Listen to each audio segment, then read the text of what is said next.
Thân chào cả nhà, không nên xem chùa đâu đó. Nhớ đăng ký, like, comment để ủng hộ team nha. Có biết tại sao khi vào núi lúc có sương nhất định không thể dẫn người lớn Sau tuổi khi theo ba tôi không? và tôi đi lên núi Để kiếm thêm chút tiền, chỉ có thể gọi ông tôi lên núi cùng. Cứ đi rồi đi. Ông nội lưng gù đột nhiên đứng thẳng dậy, không nói lời nào, cứ vẫy tay với tôi và anh trai tôi. Không phải là ông muốn trở về Vào chứ? trong Nữa thì phải đi vào hang thú rồi. Ba tôi thì mặt trắng bệch, che miệng tôi, không cho tôi lên tiếng. Đừng lên tiếng. Đó không phải là ông của con đâu.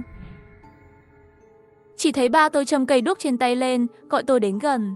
Con phải nhớ, hôm nay chỉ có ba chúng ta lên núi. Tôi không biết, càng không hiểu ba tôi đang làm gì. Vậy còn ông thì im miệng. Tôi chưa nói xong, đã bị ba tôi ngắt lời. Ông ấy toát mồ hôi lạnh nhìn một vòng. Nhìn ông ấy như vậy, tôi cũng không dám nói chuyện. Thế là tôi và ba tôi cứ như vậy đứng trong sương mù, bất động, cho đến khi ông nội từ từ biến mất vào trong rừng sâu. Ba tôi mới thư giãn một chút. Ông ấy nghiêm túc nhìn tôi, nhắc nhở thêm một lần nữa, hôm nay chỉ có ba chúng ta lên núi. Vậy ba, bây giờ chúng ta về nhà à? Ngàn vạn lần đừng trở về, nếu thứ đó theo chúng ta về thôn. Mọi người trong thôn đều phải chết. Chỉ có thể chờ bình minh, trên núi có nhiều dương khí hơn, sương mù tan mới có thể xuống núi. Tối nay chúng ta sẽ ở trên núi, tìm một nơi an toàn để tạm trú. Tối nay hai đứa chú ý một chút, một người canh gác, một người nghỉ ngơi. Dặn dò xong, ba tôi dẫn đầu kiểm tra khắp ba người chúng tôi buộc dây thừng vào cổ tay. Chỉ cần một người có động tĩnh, những người còn lại đều có thể biết. Tôi thì thầm hỏi anh trai tôi, ông nội đi đâu rồi? Rốt cuộc đó là thứ gì vậy? Anh tôi không thể trả lời ngay, nhìn ba một cái mới mơ hồ trả lời một câu. Đừng bao giờ đề cập đến thứ đó, rất nguy hiểm. Lời này làm tôi đổ mồ hôi lạnh. Ông của tôi lúc trước rõ ràng ở trước mặt tôi chia, nhưng đột nhiên không giống một cụ già 80 tuổi. Nếu đã như vậy, thì thứ đó đã biến thành ông từ khi nào? Lúc này con chó đen lớn đột nhiên sủa lên. Con chó đen vội chạy đến chỗ ba tôi, nhưng sương mù quá dày. Mặc dù sợi dây này cách nhau chỉ hơn 3 mét, nhưng tôi nhanh chóng không thể nhìn thấy bóng dáng của cha tôi nữa. Vì vậy, tôi và anh trai tôi nhìn nhau và vội vã chạy qua. Kết quả là tôi nhìn thấy ở gần mắt phải của ba tôi đẫm máu như bị thứ gì đó cỏ lấy. Ông ấy vẫn nằm trên mặt đất, thở hổn hển. Thật đáng sợ, người vừa rồi còn bảo chúng tôi nhặt củi, đột nhiên ngã xuống đất. Con chó đen không yên quay vòng nhìn xung quanh, cánh mũi cứ nhúc nhích, dường như trong sương mù có thứ gì đó đang nhìn chằm chằm vào chúng tôi. Không cảm nhận được gì. Tôi và anh trai tôi chuẩn bị yên tĩnh đưa ba tôi đến nói tạm trú. Nơi đó có thuốc cầm máu, nhưng anh trai tôi đi phía trước bỗng dừng lại.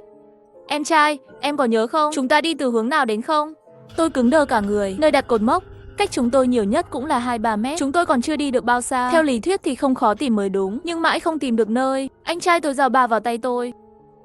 Giữ chặt sợi dây, anh sẽ đi xung quanh hai người, xem có thể tìm được vị trí trước không. Tôi chỉ có thể gật gật đầu, vừa đề cao cảnh giác với xung quanh, vừa cố gắng nói chuyện với ba tôi. Chuyện gì vừa xảy ra với ba vậy? Trong miệng ông ấy chỉ có tiếng thở hổn hển, đưa tay trông có vẻ đau lắm. Là thứ đó không cho chúng ta đi. Con trai, đừng tin ai cả, rời khỏi ngọn núi này thì đừng vào nữa. Sau đó, lời nói của ba càng ngày càng căn bản không biết mình đang nói gì. Nhìn thấy đồng tử của ba tôi sắp tan rã rồi, cả người lập tức ngất đi. Tôi vội vàng hét lên gọi anh trai tôi. Anh ơi, anh đã tìm thấy túi chưa? Con chó đen đột nhiên lớn tiếng hú lên. Anh trai bên kia dây thừng kéo tôi và ba tôi tiến lên 2 bước. Em trai, mau đến giúp đỡ. Tôi không suy nghĩ nhiều, cầm dao dựa và đi theo sợi dây. Đi tới thì thấy ông nội đang cướp cùi đeo lưng với anh trai tôi. Đi đến, ông nội đột nhiên hét lớn vào mặt tôi. Cháu trai ngoan, nó đã không còn là anh trai của con nữa. Mau đến giúp ông. Anh trai tôi cũng vội vàng dậm chân. Em trai, em muốn chúng ta đều chốt ở đây sao? Đó là quái vật, căn bản không phải là ông nội. Mau chém nó đi. Nghĩ đến hành động kỳ lạ của ông nội trước đây, tôi không ngần ngại nữa, giơ dao dựa lên muốn chém xuống. Nhưng khoảnh khắc đó, con quái vật đã thoát khỏi anh trai tôi, ngay lập tức biến mất không dấu vết. Tóc tôi dựng đứng, bàn chân đều lạnh, bởi vì cái nhìn của ông nội trước khi đi, đó chính là ánh mắt quen thuộc của ông nội. Sau đó là tiếng chó đen sủa, giống như đang gọi chúng tôi quay trở về. Sau đó có một tiếng gầm vang lên. Đó là tiếng kêu của gấu. Tôi và anh trai nhanh chóng chạy qua, chỉ thấy ba tôi toàn thân run rẩy thì thầm trong bóng tối. Xong rồi, thứ đó đang theo dõi chúng ta không về được nữa. Môi tôi không ngừng run rẩy. Đó là ông nội ruột của con và em trai mà, sao lại gọi? Thứ đó không còn là ông của con nữa rồi. Bây giờ con chỉ là một miếng thịt ngon ở trước mặt nó. Thời gian nhanh chóng đến vào buổi tối. Tối nay ba chỉ nghỉ ngơi một chút, bôi chút nước ớt lên mặt. Anh trai tôi vẫn muốn rảnh canh đêm, nhưng ba tôi bảo phải để chúng tôi nghỉ ngơi, nếu không thứ đó lại đến, không ai trong chúng tôi có thể chạy. Trời tối hoàn toàn, chúng tôi đào một cái hố và đốt lửa bên trong. Khi lượt tôi và anh trai tôi đổi ca, ba tôi đếm các cành cây, quay lại nói với tôi, con leo lên cây và bẻ một cành cây xuống. Lửa này không thể tắt được. Tôi mang theo dụng cụ leo cây, chạm vào cành cây khô sắp gãy ra. Ba tôi ở dưới đó hét lên, đừng chạm vào chúng, con leo lên thêm chút nữa, nếu không lát nữa xuống không có chỗ mượn lực. Nhưng càng leo lên cao càng vất vả, tôi thấy rõ những cành cây thô dưới chân, không cẩn thận luôn dẫm phải chỗ trống. Ba, nhìn ở đây được không? Leo lên trên thêm chút. Trời lại tối, có phải con không nhìn rõ không? Phía trên bên trái của con có một cành cây khô sắp rơi xuống rồi. Tôi nheo mắt nhìn lên phía trên bên trái, nhưng sau đó lại dẫm phải hư không. Cuối cùng tôi cũng sợ hãi sợn tóc gáy. Ba tôi ở bên dưới sao lại nhìn thấy còn rõ hơn cả tôi. Trên núi này lại có sương mù dày. Nghĩ đến đây, mặt tôi xanh hết rồi. Dùng chân kéo 2 cái, dưới chân giống như dẫm lên mặt đất. Lúc này tôi mới để ý, tư thế của mình không phải là leo lên, mà là nắm sức bò về phía trước. Dưới thân là một cái cây lớn như đã bị cắt tỉa và đang nằm ngả nghiêng. Và giờ phút này, xung quanh tôi có mấy con quái vật hình người cao hơn 2 mét. Sương mù quá dày, tôi không thể nhìn rõ nhưng chúng vẫn có thể nhìn thấy đôi mắt sáng màu xanh của chúng trong bóng tối. Khoảnh khắc đó, khí lạnh xé rách trời. Môi tôi trắng bệch, cổ họng khô khốc, khó khăn nuốt nước bọt. Tôi từ từ leo xuống. Thân cây phía trên không mượn lực được, con sẽ ngã xuống mất. Giọng nói khàn khàn bên tai trộn lẫn với tiếng gầm của dã thú. Con cứ leo lên cao thêm một chút. Nếu không cành cây không đủ dùng. Tôi phát hiện rằng nếu như tôi di chuyển thì những con quái vật đó cũng cử động. Đôi mắt xanh lục nhìn chằm chằm vào tôi. Bàn tay thô ráp, đầy lông lá của chúng cố gắng tiến lại gần tôi. Cổ họng còn lăn tăn. Lòng bàn tay tôi đang đổ mồ hôi. Tôi chậm rãi lùi về sau. Quái vật cũng tiến lên theo. Cành cây còn chưa chặt, tôi lại nghe thấy tiếng ba tôi. Con làm gì vậy? Không phải ba đã nói với con là không thể tin bất cứ ai sao? Đừng để bị lừa. Nếu không có lửa, con quái vật sẽ rớt người như chơi. Nhanh lên, lửa sắp tắt rồi. Tiếng gầm của quái vật hòa lẫn với giọng nói của ba tôi. Tôi đã rất ngạc nhiên. Không thể phân biệt được, rốt cuộc cái nào mới là giọng của ba tôi. Không có cành cây xung quanh, tôi nhìn thấy một con quái vật đứng trước mặt tôi. Đổ mồ hôi lạnh, ba tôi vẫn đang hét lên rằng ngọn lửa sắp tắt rồi. Trong một thời gian ngắn, tôi không biết phải làm gì. Cho đến khi ba tôi ném một hòn đá dưới gốc cây, đập vào đầu tôi lập tức tỉnh dậy ngay. Tôi phát hiện xung quanh không có gì và tôi thực sự đang ở trên cây. Lúc này anh trai tôi cũng ở dưới gốc cây gào thét. Em trai, mau leo xuống cây, lửa sắp tắt rồi. Tôi lập tức trèo xuống. Cuối cùng cũng thêm cành khô trước khi lửa tắt. Đêm đó chúng tôi không dám ngủ nữa. Chờ đến khi trời sáng, sương mù đã tan, cả ngọn núi im lặng. Chúng tôi điều chỉnh tinh thần lên mức 120%. Ngựa không ngừng vó, vác hùi xuống núi. Khi về đến nhà, tôi mệt quá, nhưng tinh thần vẫn còn căng thẳng, không dám nghỉ ngơi. Tôi luôn cảm thấy thứ đó sẽ đột nhiên xuất hiện từ đâu đó. Anh ơi, chuyện quái gì vậy? Chúng ta cũng thành thứ đó rồi. Thứ đó là rốt cuộc là gì vậy? Anh trai tôi dường như nhớ ra điều gì đó khủng khiếp. Nhãn cầu hoảng sợ xoay tròn một lúc mới ổn định lại. Thứ đó là quái vật mặc da người.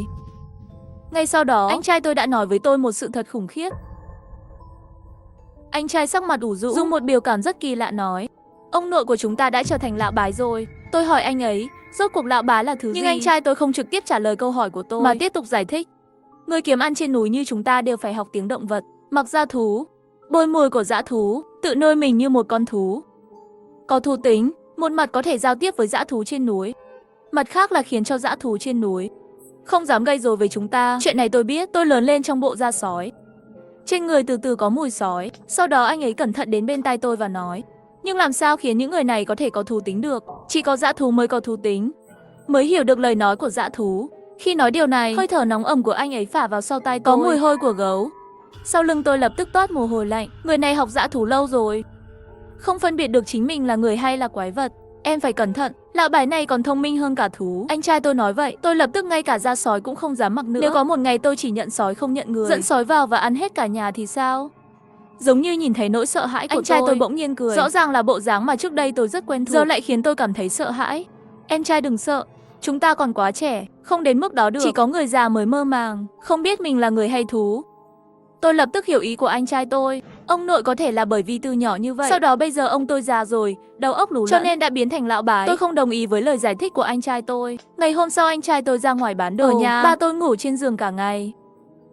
Tất cả những gì nói trong miệng đều là lão bái. Vốn nghĩ gần đây không cần lên núi nữa, nhưng không ngờ gần đây, sự hiểu lầm trong thôn ngày càng lớn hơn. Ba tôi gọi chúng tôi đến gần. Mùi thuốc trên người ông ấy rất nặng. Hai anh em các con sớm ra khỏi thôn đi, đừng ở lại đây nữa. Tôi và anh trai tôi nhìn nhau và nói: ba, có đi thì phải cùng đi. Ba chỉ ngẩng đầu nhìn tôi, có lẽ đèn quá tối. Tôi thấy mắt ba tôi có ánh sáng xanh. Lau mắt rồi nhìn lại, ông ấy đã nhắm mắt rồi. Ba chắc không được rồi.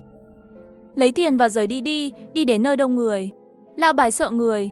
Các con vào thành rồi thì nó sẽ không dám đuổi theo. Tôi còn muốn nói gì nữa, anh trai nhắm mắt lại, kéo tôi đi ra ngoài. Không thể đưa người già ra ngoài vào ngày sương mù. Chúng ta đã ở trong sương mù lâu rồi, sợ sẽ có chuyện xảy ra. Chúng ta đi xem có thể tìm người giúp đỡ không? Trước khi đi, anh trai tôi nói với tôi, ngay sương mù đừng mang những da động vật đó nữa. Nếu không anh cũng sợ chúng ta cũng có lúc đầu óc lú lẫn. Tôi cầm dao dựa, nhìn đôi mắt trên tấm da sói đã cứu tôi rất nhiều lần. Nâng tay lên, càng xem càng sợ. Trong đầu hình như mơ hồ nhớ ra cái gì đó. Nó đã cứu mạng tôi rất nhiều lần. Đó là sự thật sao? Vậy tại sao chúng tôi phải học theo dã thú để sống? Khi ra ngoài, anh trai tôi cầm tôi lại, khoảng cách giữa hai người là 2-3 mét. Không gây cản trở cũng có thể cử động tay chân. Cứ vài bước chúng tôi lại nghe tiếng sói kêu. Anh trai tôi bỗng dừng lại. Anh, có phải là sói hú không? Mặt anh ấy dần trở nên tái nhợt. Lão bài đã đuổi sói xuống núi rồi. Người sao có thể chạy lại sói? Đột nhiên tôi muốn lùi lại, nhà còn có hầm, trốn trong đó trước đã. Nhìn tôi lùi lại, anh trai nắm chặt vai tôi khiến tôi không thể lùi lại. Những con sói này vào mùa xuân đều rất đói. Muốn chạy chỉ có thể là lúc này. Nếu không đợi chúng ăn no đủ, tinh thần đầy đủ thì chẳng khác nào bắt ba trong giọ. Anh ấy dẫn tôi đi, tôi không nhúc nhích. Khi quay đầu lại, phía sau anh trai hình như có một cái bóng đen khổng lồ. Mặt anh ấy ở trong sương mù dày đặc, chỉ có một đôi mắt giống như đang phát sáng. Em trai, sao không đi? Trong khoảnh khắc đó, tôi nhớ ra một điều kỳ lạ. Con chó đen trong nhà không sủa một tiếng. Điều này thực sự không bình thường. Chó tuy bình thường không sủa nhiều, nhưng nếu đói hoặc nghe thấy tiếng sói kêu, chắc chắn sẽ kêu. Anh ơi, con chó nhà chúng ta đâu? Anh ấy nhìn tôi chằm chằm một lúc rồi mới cười đáp.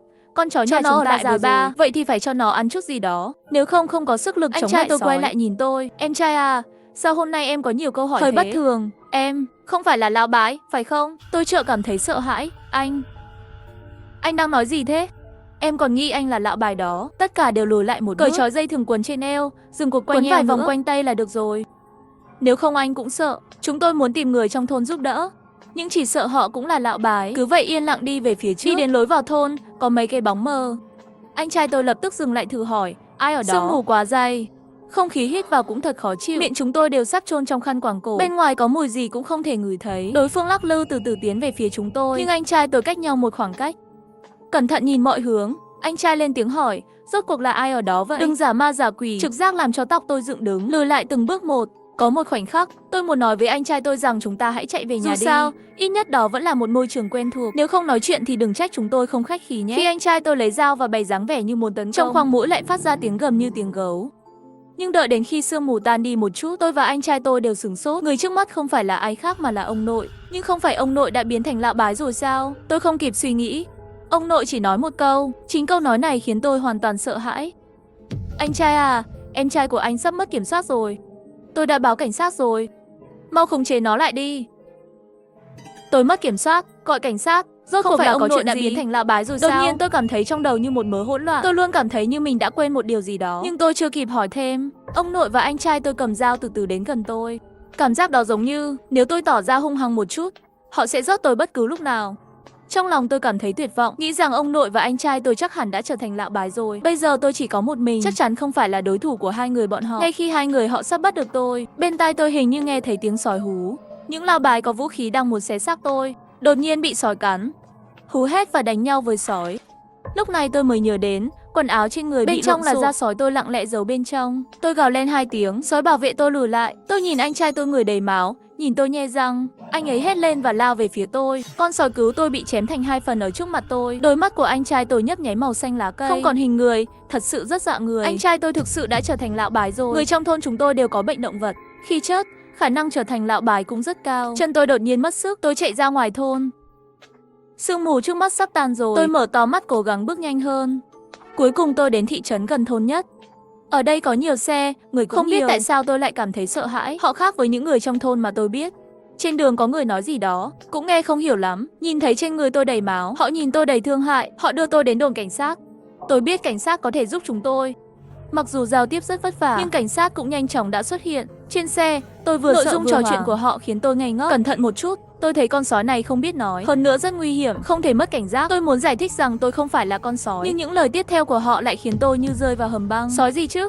Thôn của họ đều gọi những đứa trẻ được nuôi dưỡng bởi động vật là lão bái. Hình như trên núi thường xuyên có sương mù dày đặc, trong đó có thứ gây ảo giác. Con người bị ảo giác, động vật cũng vậy. Nếu không, làm thế nào mà con người và động vật có sống cùng nhau trong một thôn được? Chúng tôi đã nhìn chằm chằm suốt thời gian qua mà không cho ai vào. Có phải họ đã không nhịn được nữa rồi? Tôi mở trừng mắt nhìn lên như thể không hiểu. Trước mặt là từng đôi mắt cảnh giác nhìn tôi. Thân chào cả nhà, không nên xem chùa đâu đó. Nhớ đăng ký, like, comment để ủng hộ team nha. Sau 10 giờ, cho dù bạn nghe thấy bất cứ âm thanh kỳ lạ nào thì cũng đừng nhìn qua mắt thần. Thuốc cảm mà chúng tôi phát có màu trắng. Nếu nhìn thấy thuốc cảm màu đỏ, hãy lập tức đổ ngay xuống cống. Đừng mở cửa cho bất kỳ người hàng xóm nào. Khi nhận được tin nhắn này, tôi cảm thấy có chút kỳ lạ. Người gửi tin nhắn là quản lý của khu phố, anh Lý. Mà hình đại diện của quản lý Lý không biết từ khi nào đã đổi thành hình một con mắt. Có người trong nhóm lập tức cảm thấy hoài nghi. Nhưng chẳng mấy chốc bọn họ đã bị cấm hội thoại rồi. Nhân viên sẽ thống nhất phát túi thực phẩm. Nếu có thịt không rõ nguồn gốc trong túi thực phẩm, đừng sử dụng nó. Thời gian ở nhà, hãy chú ý đến trạng thái tinh thần của mọi người trong gia đình. Nếu người nhà xuất hiện hiện tượng trồng cây chuối, hoặc cười lớn không dứt, những trạng thái không bình thường, vui lòng gọi điện thoại cho nhân viên. Sau 10 giờ, cho dù bạn nghe thấy bất cứ âm thanh kỳ lạ nào thì cũng đừng nhìn qua mắt thần. Thuốc cảm mà chúng tôi phát có màu trắng. Nếu nhìn thấy thuốc cảm màu đỏ, hãy lập tức đổ ngay xuống cống. Nhân viên của chúng tôi sẽ gõ cửa 3 lần. Nếu bạn nghe thấy tiếng gõ cửa lần thứ 4, xin đừng mở cửa. Đừng trả lời điện thoại bàn trong phòng khách. Khẩu trang do nhân viên phát là màu trắng. Nếu xuất hiện khẩu trang màu đỏ, hãy lập tức vứt nó đi ngay. TV có tổng cộng 43 kênh truyền hình. Nếu bạn thấy gia đình mình đang xem kênh thứ 44, hãy rút phích cắm ra ngay lập tức. Nếu rút phích cắm ra rồi mà TV vẫn tiếp tục phát, hãy làm mọi thứ có thể để phá hỏng TV. Hãy kiểm tra cẩn thận số lượng thành viên trong gia đình. Luôn giữ tinh thần tỉnh táo. Nếu phát hiện số lượng thành viên trong gia đình không đúng, hãy hét lên giàu mạnh, dân chủ, văn minh, rồi ngay lập tức đi đến cửa sổ phòng và nhảy xuống. Nếu người nhà bắt đầu mặc quần áo màu đỏ mà bạn chưa bao giờ nhìn thấy, hãy trốn vào phòng ngay lập tức. Nếu người nhà gặp tình trạng khó thở, hãy để người ấy một mình trong phòng, rồi khóa cửa lại, đừng mở cửa cho anh ta. Quy tắc an toàn tại nhà này có hơi kỳ lạ. Ngay lúc này, ngoài cửa vang lên tiếng gõ cửa dồn dập. Tôi nhìn qua mắt thần. Người gõ cửa là chị Vương, hàng xóm của tôi. Chị Vương dường như cảm nhận được tôi đang đứng sau cánh cửa, lập tức đưa mặt tới gần. Con mắt của chị ta gần như dán sát vào mắt thần. Tiểu Đào, nhà em còn dư thuốc cảm không? Anh Vương không hiểu sao lại bị sốt rồi, cho chị xin một viên là được. Sau đó là một cơn ho dữ dội. Đừng mở cửa cho bất cứ người hàng xóm nào. Chị Vương, thật ngại quá, nhà em cũng hết thuốc cảm rồi. Tôi vô thức từ chối rồi. Qua mắt thần, đôi mắt của chị Vương mở thật to. Được, chị sẽ đi tìm người khác. Anh ấy bị sốt nhiều ngày rồi, bệnh hơi nặng. Nói xong người chị ta cứng đờ đi thẳng. Trực giác nói với tôi, tình trạng của chị Vương có vẻ không ổn lắm. Ngay lúc này, sau lưng vang lên tiếng mẹ tôi. Chị đợi chút, đừng đi, nhà tôi có thuốc cảm đó. Buổi chiều tôi vừa mua, con tôi nó không biết. Tôi thấy chị Vương dừng bước. Cái đầu của chị ta quay ngoắt lại. Tôi có thể thấy rõ nụ cười của chị ta. Mẹ, không được mở cửa. Mẹ tôi nhìn tôi một cách kỳ lạ. Và lại, chị ta không có trong nhóm chat cho nên không đọc được những quy tắc trong đó. Chị Vương đối với chúng ta rất tốt. Lần trước chị ấy ở quê lên, còn mang cho chúng ta rau nhà trồng. Chỉ là một gói thuốc cảm thôi mà, sao con lại nhỏ nhen thế? Lúc này điều quan trọng nhất là giúp đỡ lẫn nhau. Tôi vẫn cố gắng nắm chặt lấy tay bà ấy, không cho mẹ mở cửa. Đột nhiên, ở cửa vang lên một âm thanh. Qua mắt thần, chị Vương nhìn chằm chằm vào tôi một cách vô cảm, đập đầu vào cửa hết lần này đến lần khác. Máu bắt đầu xuất hiện trên trán chị ta, nhưng chị ta dường như không cảm thấy đau. Mở cửa, đưa tôi thuốc, mở cửa, đưa tôi thuốc, mở cửa, đưa tôi thuốc. Chị ta máy móc lặp lại một câu như vậy. Cuối cùng, ngay cả mẹ tôi cũng cảm thấy không ổn. Tiểu Đào, con nói xem, chị Vương này bị điên rồi phải không? Tôi cau mày. Khoảnh khắc tiếp theo tôi nghe thấy tiếng cửa nhà hàng xóm bên phải mở ra. Chuyện gì vậy? Đêm hôm rồi còn không để cho người ta nghỉ ngơi. Hàng xóm kế bên là một thanh niên vừa chuyển đến đây. Tôi thấy chị Vương ngưng đập cửa. Đầu chị ta chậm rãi chuyển về phía có tiếng nói, đi đến đó. Sau đó, bóng dáng chị Vương biến mất sau mắt thần. Này, có chuyện gì vậy? Lời nói vừa dứt, khoảnh khắc tiếp theo, một tiếng hét chói tai phát ra từ bên cạnh. Mẹ tôi hoảng sợ nắm lấy tay tôi. Bà ấy căng thẳng, tất nhiên là tôi cũng vậy. Tiếp theo là sự im lặng chết chóc. Qua mắt thần, không thể nhìn thấy bên kia rốt cuộc đã xảy ra chuyện gì. Khoảng vài phút sau, hình ảnh chị Vương lại xuất hiện sau mắt thần. Dường như tay chị ta đang kéo cái gì đó. Đó là... Tôi bịt miệng lại, tim đập mạnh. Dường như đã nhận ra điều gì đó. Khi đi ngang qua trước mặt tôi, chị Vương lại dừng bước. Đầu chị ta ngoái lại nhìn tôi. Tôi nhanh chóng ngồi xổm xuống, căng thẳng đến nỗi sau lưng toàn là mồ hôi lạnh. Vẻ mặt của mẹ tôi cũng rất sợ hãi. Tiểu Đào, chị Vương này sao vậy? Tôi không trả lời bà ấy, mà trực tiếp cho bà ấy xem các quy tắc của nhóm chat của khu phố. Một số điều kỳ lạ khác với lẽ thường đang lặng lẽ xảy ra. Đột nhiên mẹ tôi nắm lấy tay tôi. Con nghe thử đây là âm thanh gì? Trong hành lang truyền lại âm thanh của tiếng vô cùng nhỏ. Một ý nghĩ khủng khiếp nảy sinh trong lòng tôi. Chắc là không đâu. Chị Vương sao có thể ăn thịt người chứ? Đột nhiên có tiếng bước chân ngoài cửa. Bang! Cửa bị đập vỡ phát ra tiếng động rất lớn. Hình ảnh chị Vương xuất hiện đằng sau mắt thần. Tay chị ta đang cầm cái đầu của anh thanh niên hàng xóm, đập liên tục vào cửa. Tiểu Đào, chị nhìn thấy em rồi, chị không lấy không thuốc của em đâu. Em xem, chị có đem đồ tới đổi đây. Khóe miệng chị Vương bị dính mấy vết bơ đỏ thẫm. Sắc mặt tôi bây giờ đã cực kỳ khó coi rồi. Mẹ tôi lấy điện thoại ra và gọi cảnh sát. Tiểu Đào, cảnh sát nói với mẹ họ sẽ đến đây ngay thôi. Đừng sợ, tôi gật đầu. Lúc này tiếng va chạm bên ngoài cửa ngày càng mạnh. Đột nhiên giọng nói của anh Vương vang lên. Vợ ơi, em đã lấy được làm gì bên ngoài đó mà lớn tiếng vậy? Sắp tìm thấy cho anh rồi. Nói xong chị Vương đi sang nhà cạnh bên. Tôi thở phào một hơi, nhưng đồng thời lại lo lắng cho sự an toàn của anh Vương. Ngay lúc này, điện thoại của mẹ tôi đổ chuông. Bà ấy bắt máy, nói vài câu. Vẻ mặt rất nhanh biến đổi một cách không thể tin được. Sao có thể, anh cảnh sát, có phải anh nhầm rồi không?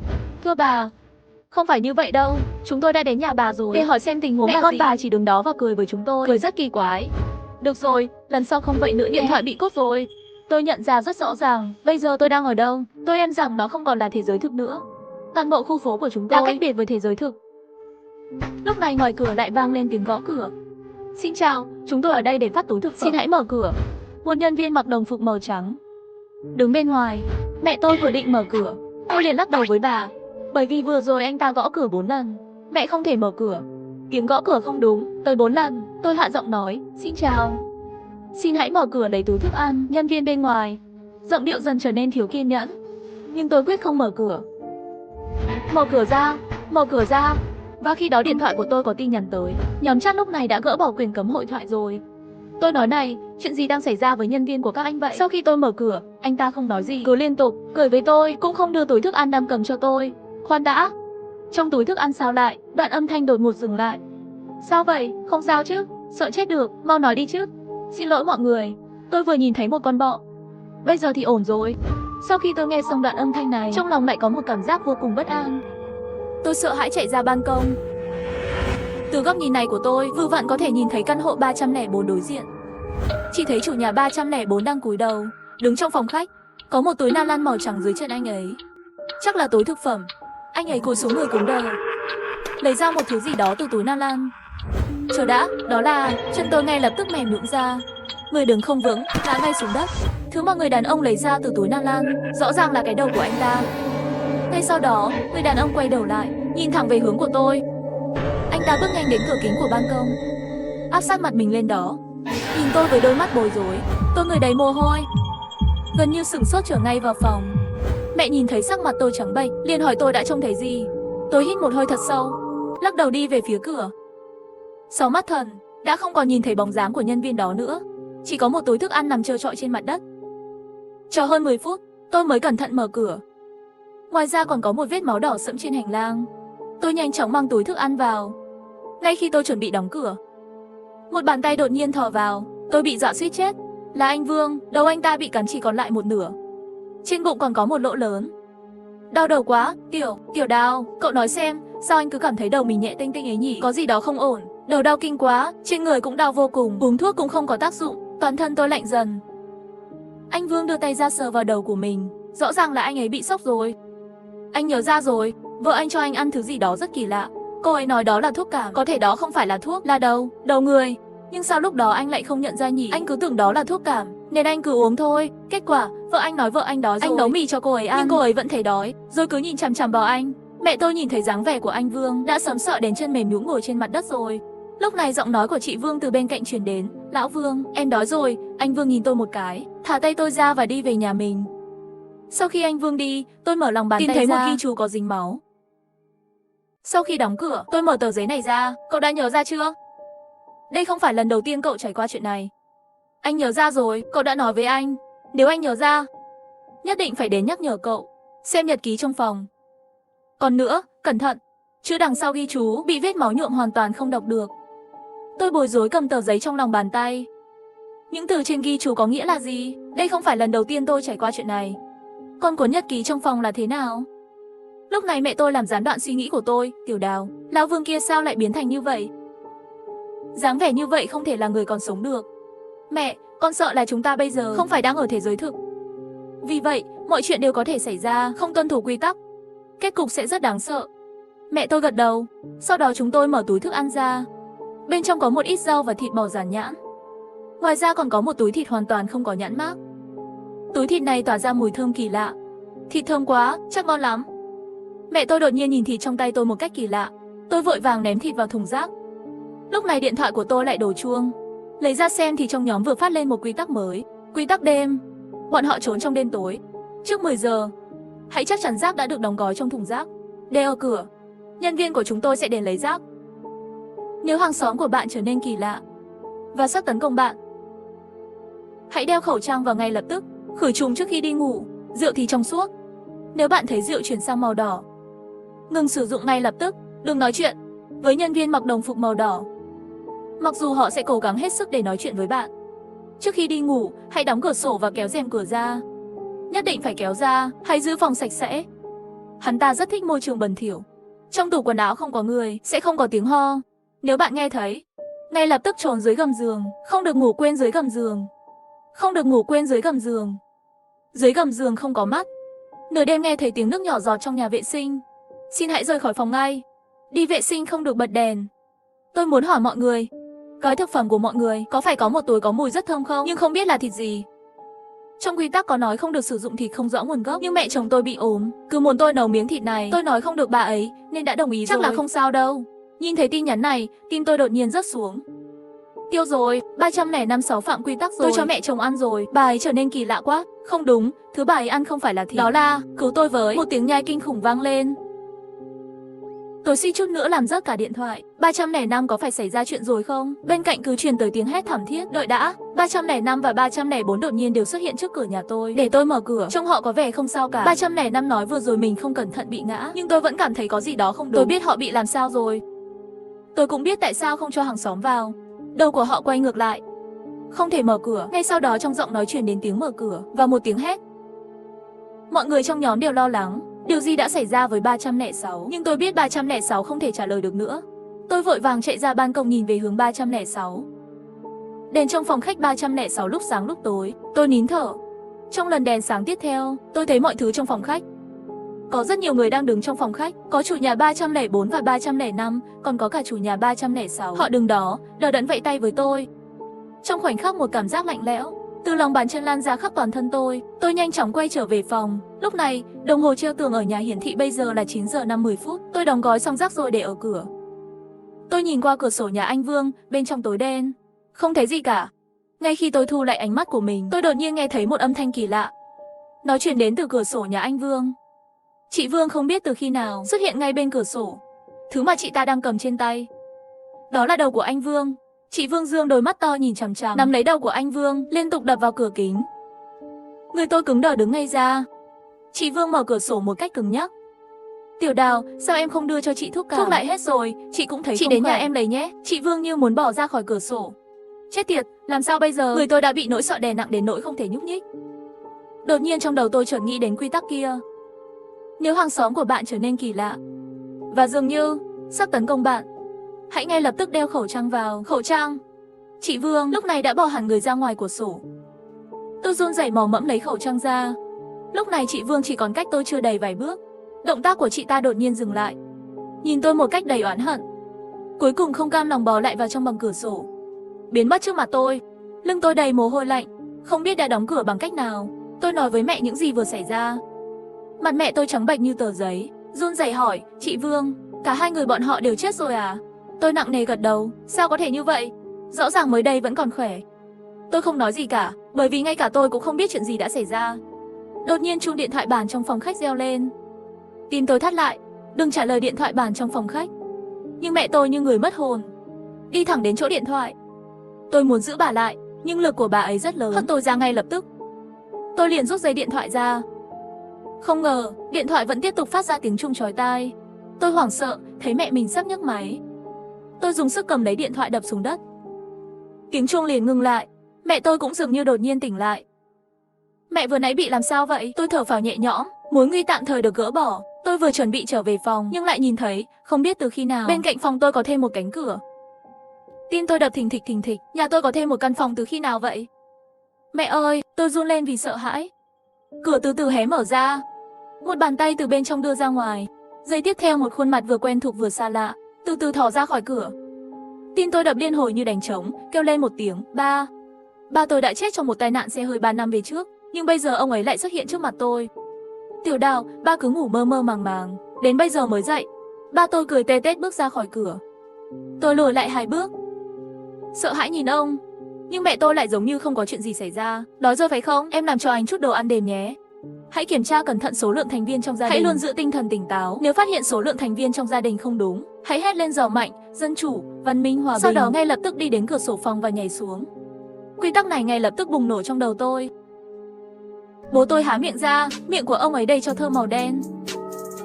Đó là hương mà chúng tôi đã đốt cho ông ấy trước đây. Bố có chút hơi đói, nhưng mà không cần chuẩn bị bữa tối cho bố. Trước đây ăn những thứ này không có gì đặc sắc. Bố có chút muốn ăn chút gì đó tươi ngon. Bố chăm chú nhìn tôi bằng đôi mắt sâu thẳm đen kịt. Trên khuôn mặt ngây thơ lộ ra nụ cười cứng ngắc. Đó chắc chắn không phải là bố của tôi. Tôi có thể ngửi thấy trên người của ông ấy phát ra mùi hôi của xác chết. Lưng tôi cảm thấy rợn tóc gáy. Đồ tươi ngon ở đây có một cái. Lúc đó mẹ tôi bỗng dưng quay đầu lại, nhìn chằm chằm vào tôi. Tôi căng thẳng đến cực điểm. Làm sao có thể như vậy? Sao ngay cả mẹ cũng trở nên kỳ lạ thế? Rốt cuộc là tôi đã xáo phạm quy tắc nào? Đột nhiên tôi nghĩ đến những chi tiết mà tôi đã bỏ qua.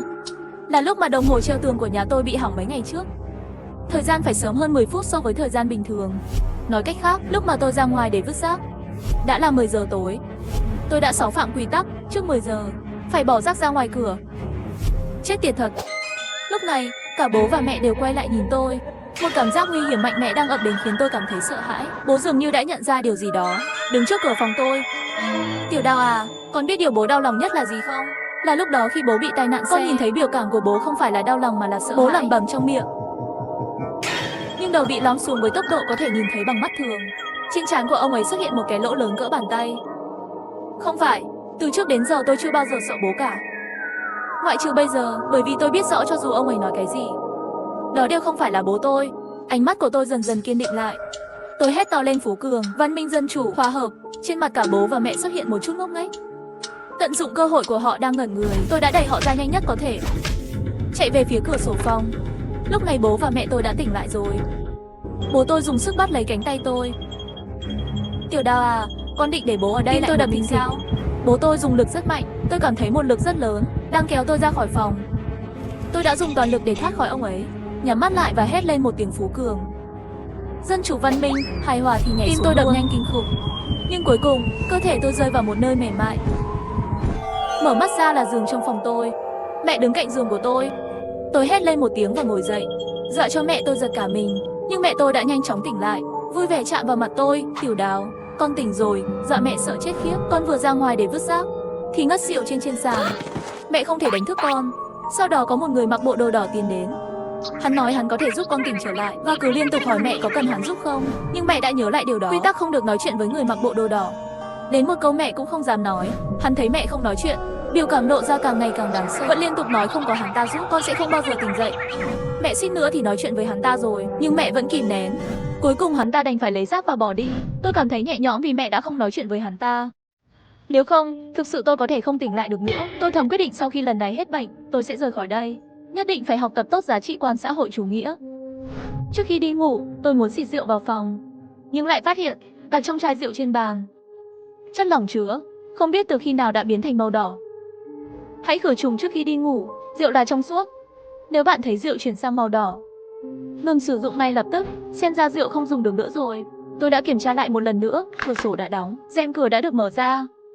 Mọi thứ đều không có vấn đề gì. Điều duy nhất khiến tôi không thể buông lòng là nhật ký trên ghi chú là Vương Ca đưa cho tôi. Có vẻ như chỉ có khi tìm thấy cuốn nhật ký đó mới có thể tìm được một số manh mối. Tôi đã tìm nửa ngày rồi, cuối cùng cũng tìm thấy một quyển sổ ở góc giường. Tôi đã kích động mà mở quyển sổ ghi chép ra.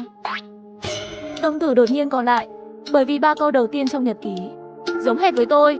Khi bạn tìm thấy cuốn nhật ký này, có nghĩa là đã có người nhắc nhở bạn rồi. Nếu không, ngay cả khi cuốn nhật ký này được đặt trước mặt bạn, dưới sự ảnh hưởng sức mạnh của hắn, bạn cũng sẽ bỏ qua anh ta. Chỉ khi giết chết nguồn gốc của nhiễm trùng, tất cả chuyện này mới có thể kết thúc. Chi tiết nhật ký xin vui lòng xem phần nhật ký phiên bản khác. Tôi bối rối đóng quyển nhật ký lại. 3 câu đầu tiên trong cuốn nhật ký này đúng là nét chữ của tôi, nhưng chữ viết tay ở phía sau lại không giống của tôi. Nói cách khác, phía sau cuốn nhật ký không phải do tôi viết. Mặc dù tôi có thể ở trong nhật ký này để lại lời nhắc nhở cho bản thân, có nghĩa là tôi đã đọc qua cuốn nhật ký này từ lâu rất về trước rồi. Tôi lại mở tờ giấy ra một lần nữa. Vương Ca nói trong ghi chú, đây cũng không phải là lần đầu tiên tôi trải qua chuyện này. Nhưng thực sự tôi không nhớ bất kỳ ký ức nào cả. Và mẫu giấy cuối cùng bị vết máu làm mờ chữ cẩn thận. Có lẽ nào là hãy cẩn thận mẹ. Trong lòng tôi có một cảm giác cực kỳ bất an. Đầu rất đau, hình như có một ký ức gì đó rất quan trọng đã bị tôi bỏ qua rồi. Cũng không biết từ khi nào tôi đã ngủ rồi. Đợi khi tôi thức dậy, rèm cửa ban đầu được kéo ra, không biết khi nào nó đã bị kéo lên. Trước khi đi ngủ, xin hãy đóng cửa sổ vào và kéo rèm cửa ra. Tôi nhìn chằm chằm vào rèm cửa, nhanh chóng ra khỏi giường và kéo nó ra. Một chiếc váy màu đỏ đang nằm trên mặt đất. Nhật ký nói cô ấy thích màu đỏ. Chắc chắn cô ấy vừa ghé qua, cửa sổ thì vẫn đóng. Tôi nhìn quanh bốn phía và thấy cửa tủ quần áo mở một khe hở. Trong tủ quần áo đột nhiên phát ra mấy tiếng ho dữ dội. Không có ai trong tủ, sẽ không có tiếng ho truyền đến. Nếu bạn đã nghe thấy, ngay lập tức trốn xuống gầm giường. Tôi lập tức trốn xuống dưới gầm giường, giữ hơi thở. Tôi nghe thấy tiếng lách cách trong tủ quần áo. Hình như có thứ gì đó từ tủ quần áo chui ra. Trán tôi toát mồ hôi lạnh. Thứ đó đi bộ có tiếng rất lạ. Đó là tiếng rông rông rông. Chờ đã, thứ đó đi như thế nào? Tôi mở to mắt nhìn ra ngoài cửa sổ. Sau đó tôi thấy một đôi mắt mở to đang nhìn tôi. Đầu mẹ tôi cúi xuống, khóe miệng tôi từ từ nhếch lên. Tôi sợ quá, hóa ra là âm thanh rông rông mà tôi nghe thấy trước đó. Đó là tiếng hắn ta đi ngược đầu.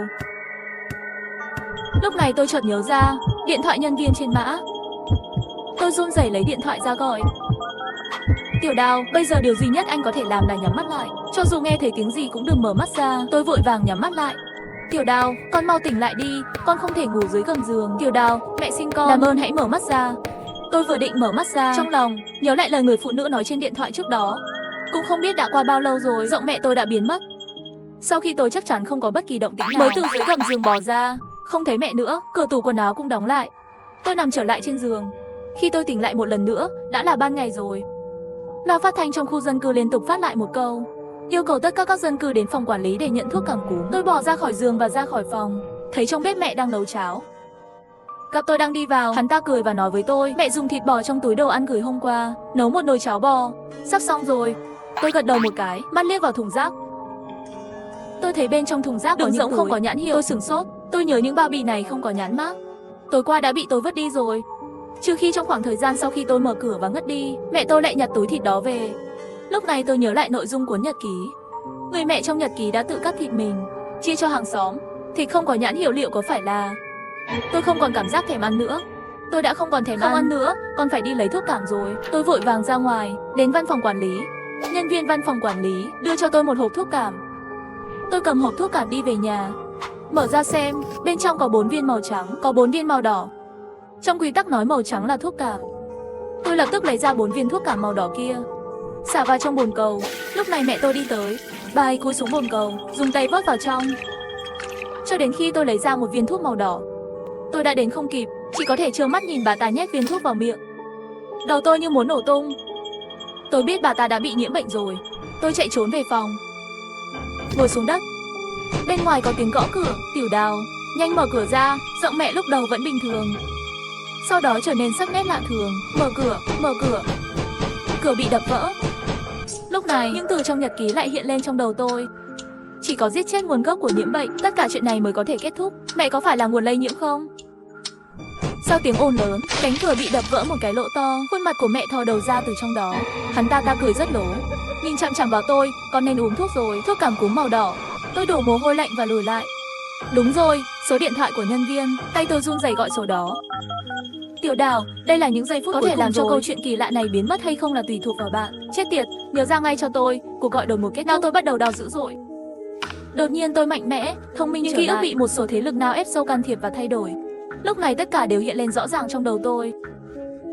Tôi rõ ràng là không có mẹ, tôi chỉ có một người cha. Đây không phải thế giới thực. Tôi cũng không phải người của thế giới này. Đây là lần đầu tiên bước vào thế giới này. Tôi đã giết mẹ, nhưng điều kỳ lạ không vì thế mà biến mất. Người lây nhiễm thực sự không phải mẹ của thế giới kỳ lạ này. Lúc này mẹ đã hoàn toàn đi vào phòng rồi. Bà ta có một nụ cười kỳ lạ trên mặt. Nếu người lây nhiễm bệnh thực sự không phải là mẹ, vậy rốt cuộc là cái gì? Đột nhiên nội dung của nhật ký giống như chuyển dịch, lật từng trang trong đầu tôi. Tôi bắt đầu run lên. Người lây nhiễm thực sự là chính tôi. Từ khi tôi nghe thấy ảo giác cho đến khi tôi thấy đồ đạc trong mắt mình biến thành màu đỏ, nghĩa là tôi đã bị hắn lây nhiễm rồi. Sau khi hắn lây nhiễm cho tôi lại đi nhiễm bệnh cho mẹ. Cuối cùng mẹ tôi đã lây nhiễm cả khu dân cư. Câu chuyện kỳ lạ về khu phố hạnh phúc đã ra đời. Lúc này mẹ đã đến trước mặt tôi rồi. Tôi chạy về hướng nhà vệ sinh. Ở đó có một con dao cạo lông mày, đủ để tôi tự giết bản thân. Mẹ tôi dường như biết được ý định của tôi. Bà ấy đã nắm chặt lấy cánh tay của tôi. Lực của bà ấy rất mạnh, cánh tay tôi bị đau dữ dội. Tôi cắn chặt răng, cố hết sức đi về hướng nhà vệ sinh. Ngay sau đó, vai của tôi đau buốt như bị kim châm. Cánh tay trái tôi bị mẹ gay tơ mạnh đến mức gãy luôn. Tôi suýt ngất xỉu. Phía sau truyền lại tiếng cười của mẹ. Tiếng cười của 4 nam 4 nữ, như một cây kim trong đầu tôi. Tôi dùng chút sức lực cuối cùng chạy vào nhà vệ sinh, cầm lấy dao cạo lông mày. Tôi quay đầu lại và hét lên với mẹ đi chết đi. Giây tiếp theo, tôi tự cứa vào cổ họng mình. Tầm nhìn của tôi chìm vào bóng tối. Khi tôi tỉnh lại, tôi đã ở trong bệnh viện. Tiểu Đào, cậu tỉnh rồi. Một người phụ nữ xinh đẹp ngồi cạnh giường tôi. Tôi ngồi dậy. Câu chuyện kỳ lạ của khu phố hạnh phúc đã kết thúc, nhưng còn rất nhiều câu chuyện bí ẩn về quy tắc chưa được giải quyết đang chờ tôi.